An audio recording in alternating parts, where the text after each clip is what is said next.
Va ora in onda Chilometro Zero, agricoltura, pesca e ambiente, a cura di Lorenzo Viviani.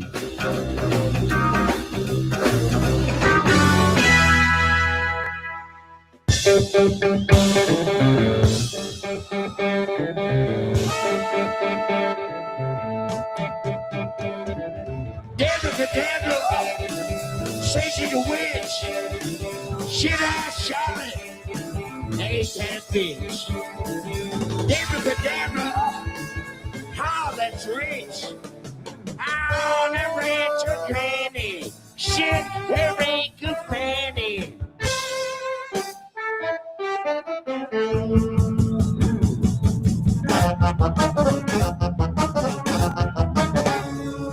She's too tight and pointed.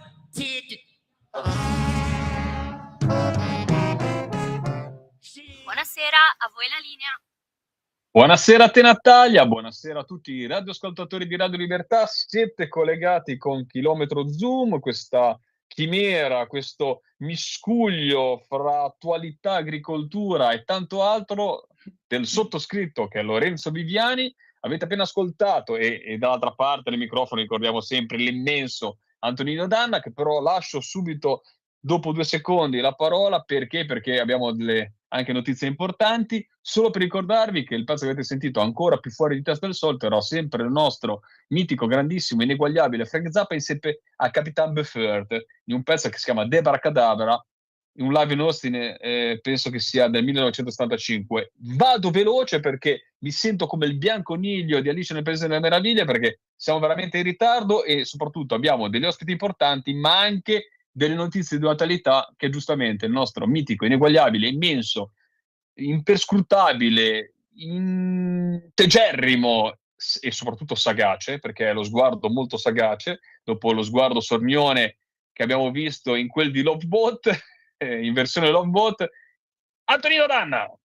Allora, permettetemi intanto di ringraziare i medici, gli infermieri e tutto il personale dell'ospedale di Bustarsizio, segnatamente pronto soccorso, urologia e malattie infettive, perché mi hanno letteralmente rimesso al mondo e li voglio ringraziare e salutare, perché come vedete la sanità pubblica, specialmente in Lombardia, funziona alla grandissima. È il tuo Quindi rientro oggi, Anto? Oggi è il tuo sì, rientro? sì, torno in onda. Voglio ringraziare tutti voi che avete chiesto, insomma, nelle varie trasmissioni, a Semi, a Giulio, che fine avessi fatto. Dovete sapere che si scassano le macchine, le automobili e così via, si scassano anche i cristiani, ma come vedete nell'ospedale giusto ti mettono le mani addosso e ti sistemano. Quindi grazie doppio. Allora, adesso però smetto questo lato sentimentale. Buonasera a te, caro Lorenzo, buon lavoro a te, cara Natalia, sono contento di ritrovarvi. Sono contento di ritrovare tutti voi, però purtroppo non faccio a tempo ad assentarmi un momento che la storia bussa di nuovo alle nostre sembra porte, quasi, cioè che aspettino Antonino Danna sì, in diretta, perché le breaking news, infatti io d'ora in poi evito di fare troppo l'imbecille quando iniziamo, perché poi arrivi sempre con qualche notizia importante, quindi cerchiamo di essere seri almeno all'inizio, poi sarà un delirio magari che arriverà piano piano, perché adesso a te la parola per portare queste notizie, diciamo, di attualità, e, insomma, notizie importanti. Sì, Natalia, puoi proiettare l'immagine dalla pagina web che ti ho mandato. Allora, questa è l'ambasciata virtuale americana in Iran. Sapete che non c'è più un'ambasciata dal 1979, ma esiste questo servizio che viene offerto online ai cittadini americani. Questo avviso è stato emesso quest'oggi. Allora, i cittadini americani si devono attendere il prosieguo dei blocchi del blocco di internet, devono pianificare dei mezzi alternativi di comunicazione e, se per loro è sicuro farlo, considerare di lasciare l'Iran via terra attraverso l'Armenia o il confine turco. Quali azioni chiede l'ambasciata agli americani presenti nell'Iran? Lasciate l'Iran adesso. Preparate un piano per abbandonare l'Iran che non abbia bisogno dell'intervento del governo americano.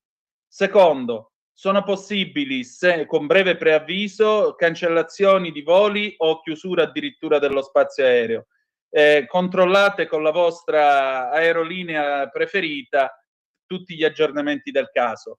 Se non potete partire, trovate un posto sicuro nella vostra abitazione o in un'altra residenza che sia sicura. Dotatevi di una fornitura di cibo, acqua, medicine e altri elementi essenziali. Evitate di partecipare a manifestazioni, tenete un basso profilo, soprattutto state in guardia per quanto riguarda tutto ciò che si muove attorno a voi. Controllate i media locali per le ultime notizie, siate pronti a riorientare e aggiustare i vostri piani, tenete il vostro telefono con la batteria carica, mantenete la comunicazione con la famiglia e gli amici per informarli del vostro status e in particolare da dove si può uscire. Si può uscire, lo diciamo anche per chi nel caso ci ascoltasse da Teheran ed è un cittadino italiano. Bene, se volete lasciare l'Iran, gli americani suggeriscono il confine con l'Armenia presso Akarak Norduz, oppure il confine terrestre con la Turchia, perché ancora è aperto, quindi Gurbulak Bazargan, Kapikoy, Razi, Esender e Serov, che sono le città di frontiera. Sono aperti anche i confini di terra con il Turkmenistan e poi sono chiusi invece i confini con l'Azerbaigian e viene sconsigliato di uscire dall'Iran per dirigersi in Afghanistan, Iraq o nelle zone al confine col Pakistan. Quindi vi ribadisco il concetto: è stato emesso questo avviso dall'ambasciata virtuale americana in Iran, l'Iran si fa rappresentare dall'ambasciata svizzera che è a Teheran, ed è stato chiesto ai cittadini americani o di lasciare al più presto il paese attraverso il confine che è ancora aperto con l'Armenia e la Turchia, oppure di trovarsi un posto sicuro, fare scorta di cibo, acqua, medicinali e soprattutto evitare di infilarsi in manifestazioni, mantenere un basso profilo e tenere d'occhio tutto ciò che si muove attorno a voi. Quindi vi aggiungo anche un'altra cosa: oggi ci sono stati colloqui tra Stati Uniti e America, ma 40 minuti fa il ministro degli esteri iraniano Abbas Araki ha lasciato Mascate nell'Oman alla fine dei negoziati appunto con la delegazione americana, e un'ora fa il Ministero del Tesoro americano ha imposto delle nuove sanzioni contro l'Iran che colpiscono 2 individui, 14 entità e 14 imbarcazioni che vengono accusate di essere coinvolte in attività collegate alle reti con cui l'Iran spaccia clandestinamente il petrolio embargato. Infine, 2 ore fa il ministro degli esteri Araki aveva detto che i colloqui con gli americani erano limitati solo alla questione del nucleare. Sapete che gli americani hanno chiesto che il programma nucleare iraniano venga chiuso definitivamente e che ci si sbarazzi di tutto l'uranio arricchito, cosa che i vari ayatollah vicini a Khamenei hanno detto: questo è un tema su cui non si può assolutamente trattare. Se facciamo 2+2 con l'ambasciata virtuale che dice: cari americani, andatevene alla svelta dall'Iran, io dico che stanotte qualche fuoco d'artificio può succedere.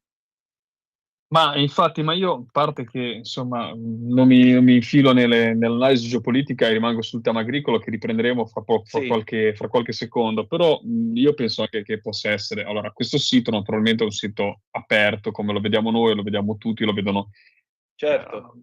E quindi ti faccio una domanda, Antonino: non potrebbe essere anche, diciamo, un modo per alzare l'asticella nel dibattito con l'Iran, o secondo te poi da questo seguiranno, diciamo, quando sono stati gli interventi, diciamo, non ci sono state troppe proclamazioni, anzi ci sono stati dei momenti di tensione, ma magari quindi dici che non potrebbe essere anche un modo per alzare e far dire: guarda che abbiamo praticamente abbiamo il dito sul grilletto e siamo pronti? No, quando stai per sparare la prima cosa che devi fare è preoccuparti di avvisare i cittadini a andarsene. La notizia viene data anche dall'ANSA, quindi non è una cosa inventata. Cioè, qui ormai le chiacchiere stanno a zero. È evidente che questi colloqui non hanno portato a niente Poi c'è anche un altro fatto. Nel libro, appunto, mi dispiace se io ogni volta lo cito come un disco rotto, nel libro Ordine Mondiale di Kissinger del 2015, lui spiega una cosa, cioè gli iraniani, o meglio il regime degli ayatollah, ha sempre usato questi colloqui per portare l'asticella e la linea rossa un po' più avanti e proseguire indisturbati nel fare il cavolo che volevano. E questo, lui faceva l'esempio che col tempo hanno ottenuto che si potesse fare l'uranio arricchito, mentre prima la risposta era no. Poi il grado di arricchimento è stato gradualmente aumentato, poi ci sono state ulteriori colloqui e proteste, cioè loro ormai hanno deciso che devono arrivare alla bomba atomica. Gli Stati Uniti d'America non vogliono. La dottrina di Israele predica che nessun altro paese nell'area medio orientale possa avere delle armi nucleari. Israele non ha mai ammesso esplicitamente di essere dotato di armi atomiche, ma si sa che ne hanno, diciamo, almeno più di un centinaio a disposizione. La dottrina Begin era enunciata alla fine degli anni 70. Se un paese nell'area medio orientale si dovesse dotare di armi atomiche, Israele sarebbe costretta a intervenire. Per cui, signore e signori, io credo che le chiacchiere stanno a zero e che ormai sia solo questione di ore. Questo è quello che...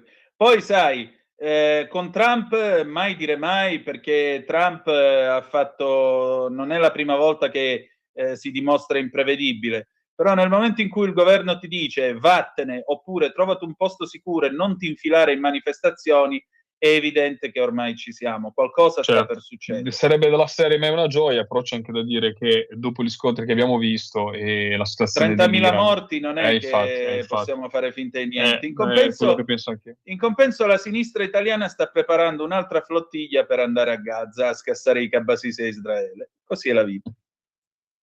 Vabbè, passiamo con adesso... questo passaggio sulla politica internazionale, a cui non aggiungo altro, naturalmente Antonino sei troppo superiore a me su queste tematiche, quindi non cerco neanche il dibattito, ti ascolto in religioso silenzio.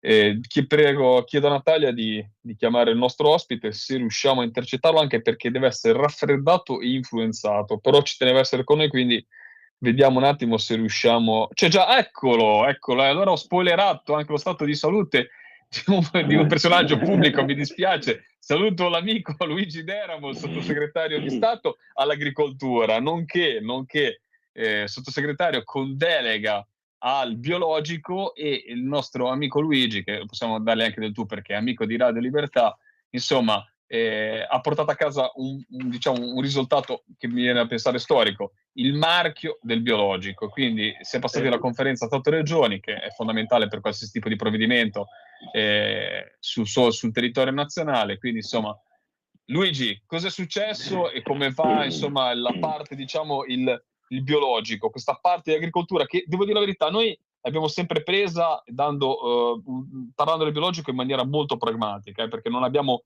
mai glorificato, però secondo me è una di quelle soluzioni che, soprattutto per i territori, mi viene da pensare il tuo Abruzzo, la mia Liguria, per le piccole produzioni, per la montagna ad esempio, e in zone dove puoi anche permetterti di utilizzare meno fitofarmaci, è una soluzione veramente per un prodotto di qualità e naturalmente certificato. Luigi. Buonasera, innanzitutto grazie per il cortese invito, un cordiale saluto a te Lorenzo, mi chiedo scusa, ho una voce un po' bassa, ma come hai ben detto tu in premessa sono influenzato. Un saluto chiaramente a tutti i radio ascoltatori, ma credo che quella di ieri è stata una giornata importante perché abbiamo fatto questo passaggio della conferenza Stato-Regioni, dove si è ottenuta l'intesa per quanto riguarda la procedura per arrivare al marchio biologico italiano. Che questo è un appuntamento tanto atteso da tutto il settore, perché sarà evidentemente un'ulteriore certificazione che darà ancora maggiore valore ai nostri prodotti. Sapete che successivamente alla Stato-Regioni il marchio biologico sarà oggetto di notifica TRIS ai sensi anche della direttiva UE del 2015, la direttiva 1535, che chiaramente darà la possibilità alla Commissione europea di eventuali, qualora fossero necessarie, porre eventuali osservazioni, ma questa è la procedura, quindi insomma siamo ormai alle battute finali di un percorso che è partito diversi mesi fa e che chiaramente oggi sta diventando realtà. Ecco Luigi, scusa, vai, perdona, continua. Dimmi Lorenzo. No, ti dicevo che noi, come ti dicevo prima, abbiamo sempre, non è che l'abbiamo smitizzato il biologico, però spiegavamo cioè, sul fatto che non deve essere utilizzato il biologico per massacrare tutto l'altro comparto agricolo, l'agricoltura cosiddetta convenzionale. Però è importantissimo, perché viene a pensare una certificazione di qualità che adesso è legata magari a una certificazione privata, no? Quindi a un marchio, una cosa che ti viene certificata, quando passa ad avere invece una certificazione di carattere e un marchio italiano, quindi parliamo già di una qualità maggiore anche in tema agricolo e in produzione primaria, e addirittura sulla parte biologica, quindi penso che per tante zone, penso naturalmente anche per il ruolo che svolga giusto per inquadrare un po', diamo qualche numero, così magari cerchiamo di inquadrare un po' l'importanza del settore biologico. Allora, partiamo da una prima riflessione. È un settore che continua a crescere, quello del biologico italiano, e chiaramente lo confermano la crescita per quanto riguarda le superfici agricole, la crescita per quanto riguarda gli operatori che chiaramente si dedicano alla coltivazione biologica, e soprattutto anche la crescita per quanto riguarda l'export, e si registra anche un dato molto positivo per quanto riguarda la performance sul mercato interno, grazie infatti al protrarsi della crescita e del valore dei consumi domestici. Pensiamo che nel 2025 è cresciuto del 6,2% rispetto all'anno precedente, e c'è una crescita in valore e in superficie importante, e che registra, pensate, su un totale alimentare, sempre il bio, un 3,2%, sempre nello stesso periodo che citavo prima. E anche nel 2025 le vendite alimentari del biologico per consumi domestici hanno raggiunto, pensate, la cifra straordinaria di 5,5 miliardi di euro.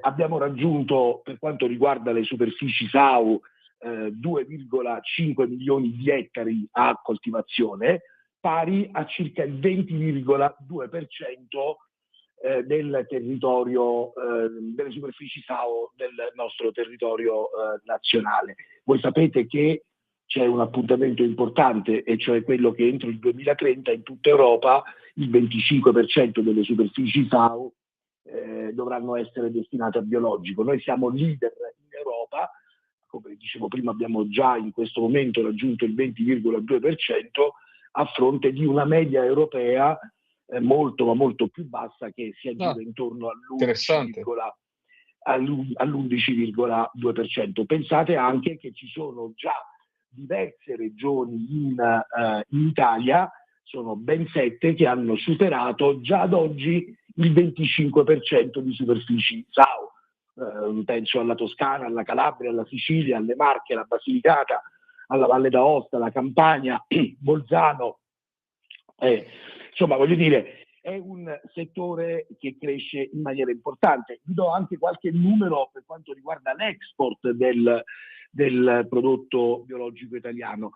Parliamo di qualcosa come 3,9 miliardi nel 2024, che registra sull'anno precedente un più 7%, e pensate, io ho fatto fare questo raffronto rispetto ad esempio al 2014, cioè quindi a 15 anni fa, anche se la rilevazione è del 2024, quindi a 10 anni prima dalla rilevazione, dal confronto che ho fatto fare, registra una crescita dal 2014 al 2024 del più 174%, quindi è un dato importante ed è un settore in continua crescita e i numeri lo dimostrano. Anche sull'export chiaramente siamo protagonisti perché? Perché i buyer sanno esattamente che il prodotto agroalimentare italiano è buono, è un'eccellenza unica, non è copiabile, non è imitabile, non è replicabile in altri luoghi, se non chiaramente quelli italiani, e inoltre siamo tra i migliori a certificare e a tracciare il prodotto. Quindi chi acquista dall'estero sa esattamente che comprare italiano, non soltanto biologico italiano, non soltanto compra una eccellenza dalla qualità irraggiungibile, ma compra anche un prodotto veramente garantito, perché sappiamo certificare e tracciare assolutamente.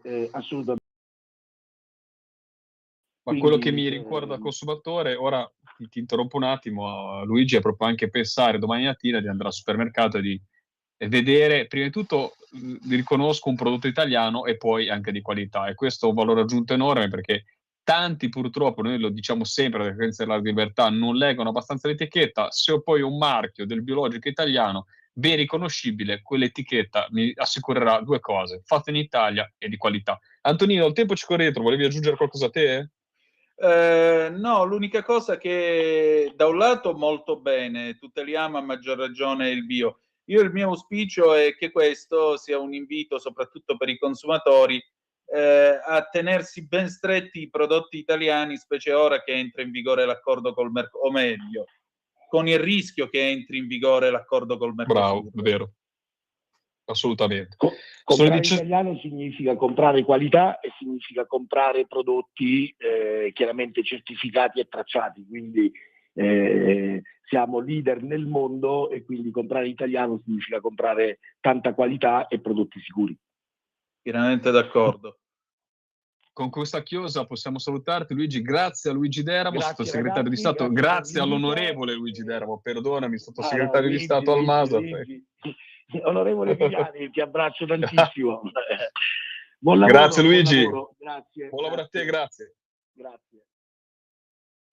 Allora, sono le 17:59 minuti, non abbiamo altre novità dal mondo, Antonino? È arrivato qualcos'altro? No, per adesso ancora? Nessuna, in ogni caso... Sei una sorta di oracolo, te ti vedo adesso come oracolo. Ti potresti prendere metterti quelle sorte di palandrane tipo il mago Telma. Ti ci vedo che porti e leggi il futuro. Allora adesso faremo un rito propiziatorio. Mettete tutti le mani sopra la vostra testa. Le sto facendo.